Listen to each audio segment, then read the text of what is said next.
Hi viewers, welcome to my YouTube channel TrishaKriti, where I aim to teach you whatever little knowledge I have about crochet.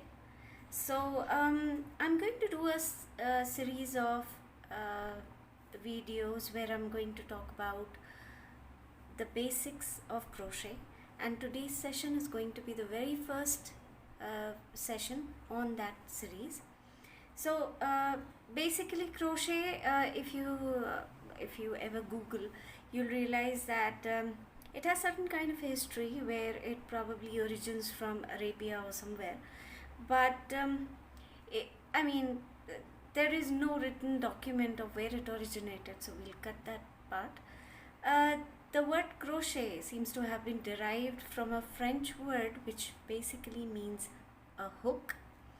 And when we talk about hooks, so well, I should have mentioned, today's session is going to be about the tools that we use for crocheting.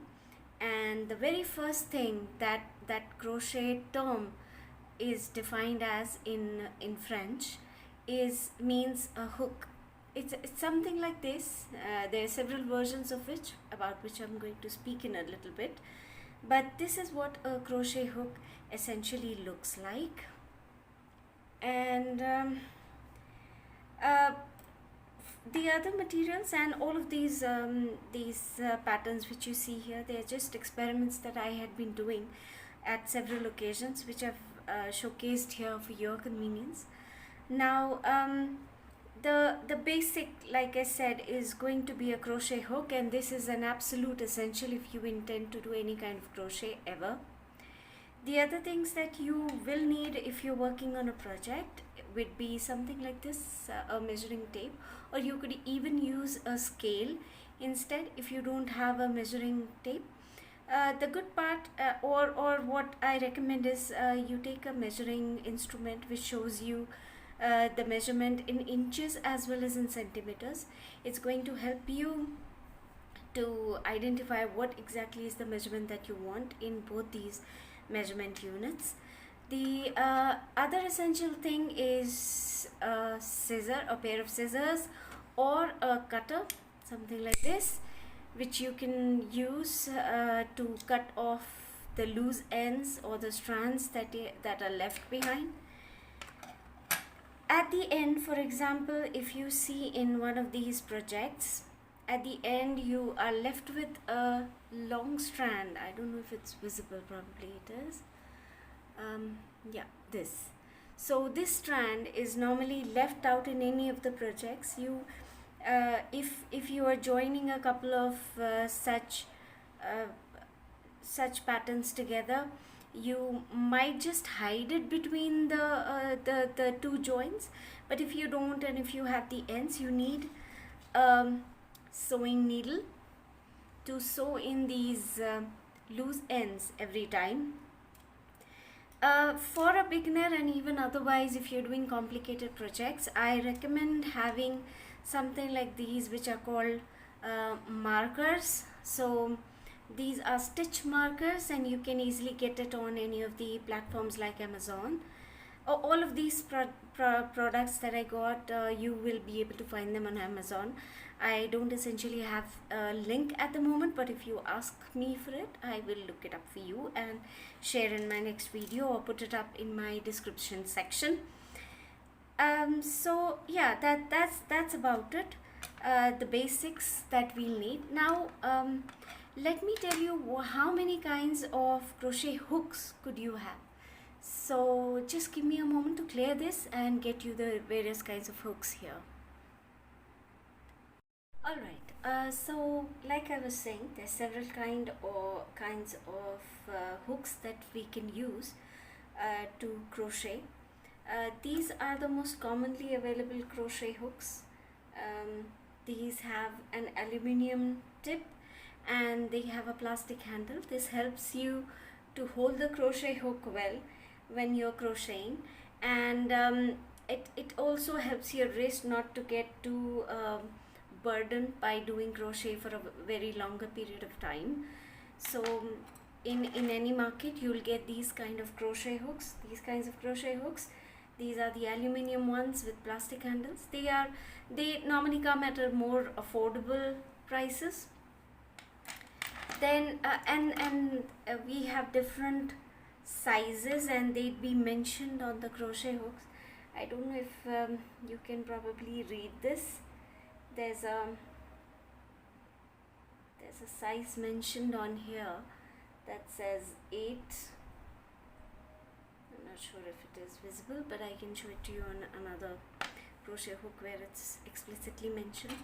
So in the same ones you get more thin ones. These are normally made of steel, and again they have plastic handles, which are again for ease of use.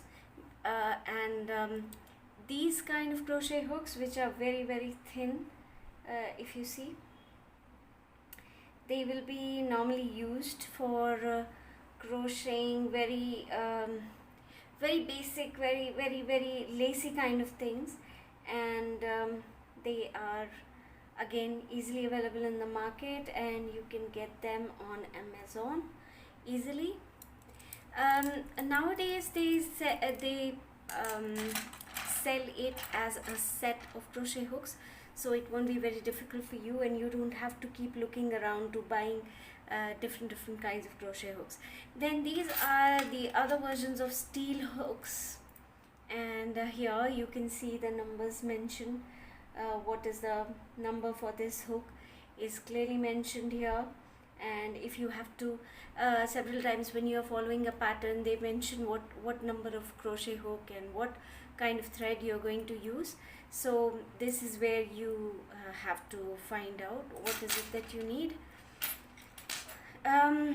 Certain plastic hooks like these are also available in the market. This is another version of a plastic crochet hook. Again, all of these are easily available in the market. You also get certain aluminium crochet hooks which are multicolored, and this one, for example, I prefer these because I just feel they have a much smoother finish, and it helps me do my work much faster than the others, but it basically depends on how you're doing a certain something. Then in the market you'll also find crochet hooks of which are wooden. I'm afraid I don't have a sample of that, otherwise I would have definitely shown. And you also can get something like these bulky crochet hooks. They're quite enormous, and you need a very chunky yarn to work on this. So it's a 20 mm crochet hook. This is really thick, and there are others as well. If for example you're doing a carpet, or you're doing a foot mat, or a big laundry bag, for example, then things like these come in more handy to work with. In crochet, there are two other types of crochets. This is one normal crochet that we are talking about. Then we also have something called Tunisian crochet, and there is also something called broomstick crochet. So broomstick is basically you have something like a broomstick, which would be something as bulky as this, and you have the loops around it, and you crochet into those. And which basically I haven't tried, but there's something another crochet style which is called Tunisian crochet, and this is an example of Tunisian crochet hooks. Well, in normal crochet, the crochet as we know it, when you work on the crochet, you don't keep all the loops on the hook at the same time. You just work with one or a maximum of 2, 3, 4, 5 crochet loops at a time. But if you are working on Tunisian crochet, you're going to have several loops, in fact all the loops in your project at the same time on the crochet hook. So that's the difference, and therefore you have these long crochet needles. These are as long as knitting needles, if you are aware of that. Next we are going to talk about all the kinds of threads and yarns that can be used. I'll be back in a moment. Alright, so talking about the yarns and the threads that can be used for crochet. So basically in this, your imagination is the key and sky is the limit, I'd like to say.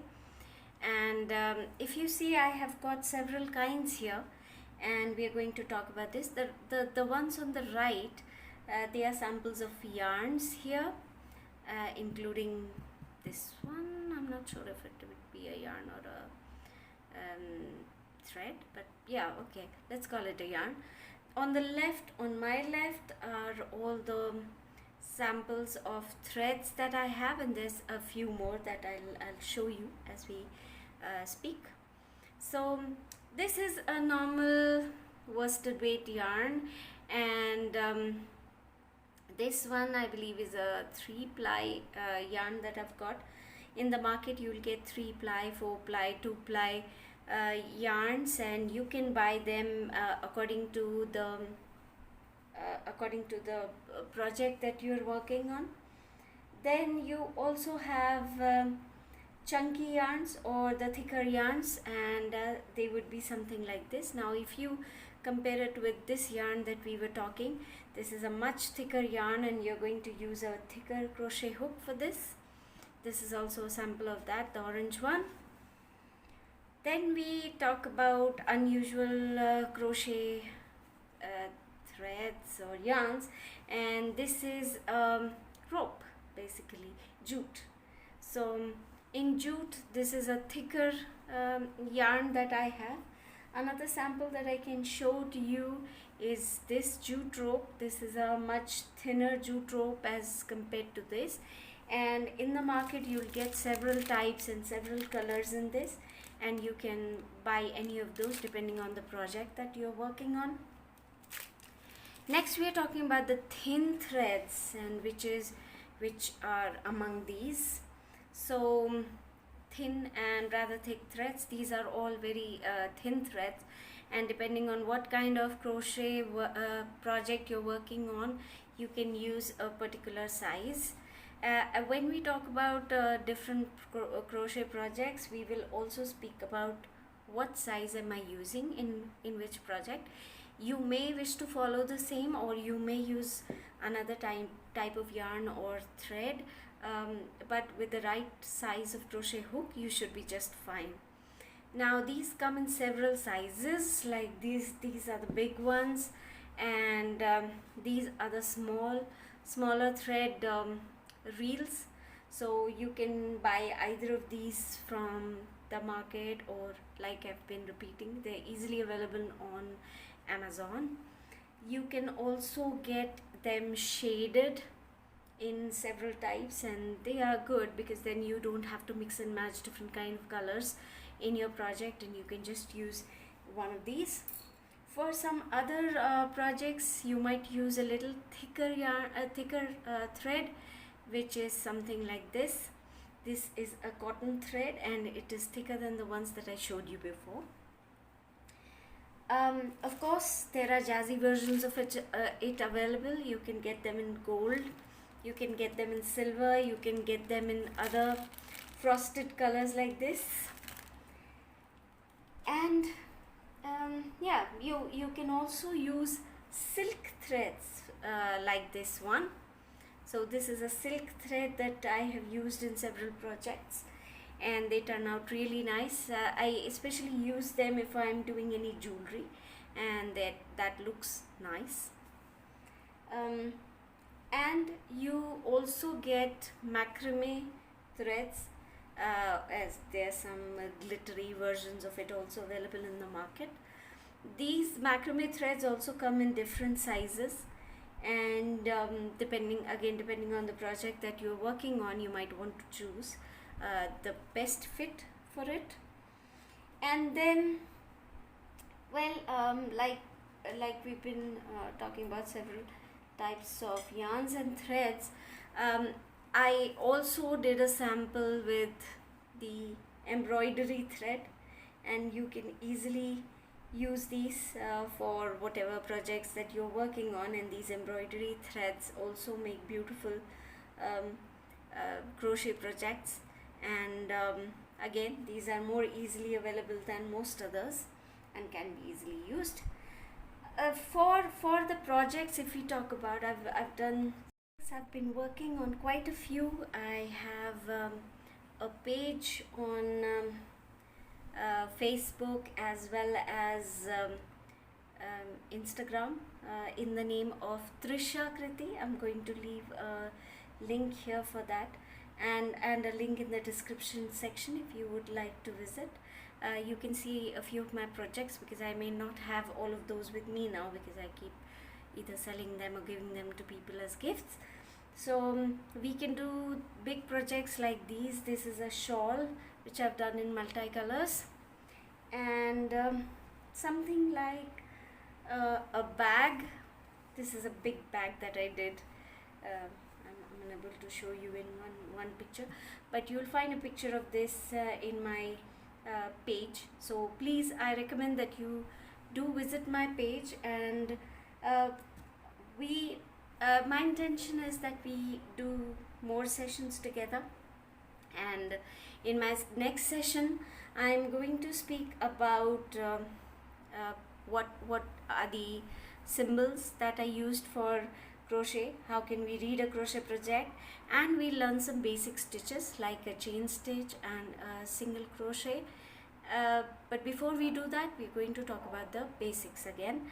And as I sign off, I'll highly appreciate if you give me a feedback in the comments section and let me know if there's anything else that I can include, or if there's any way that I can improvise my sessions for you, so that they are of best benefit to you, as well as they help me teach you the best of what I know.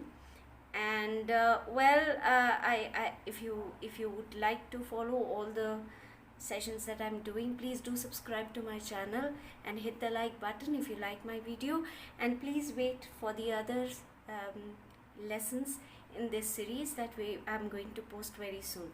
Until then, please take care of yourselves, and goodbye from me.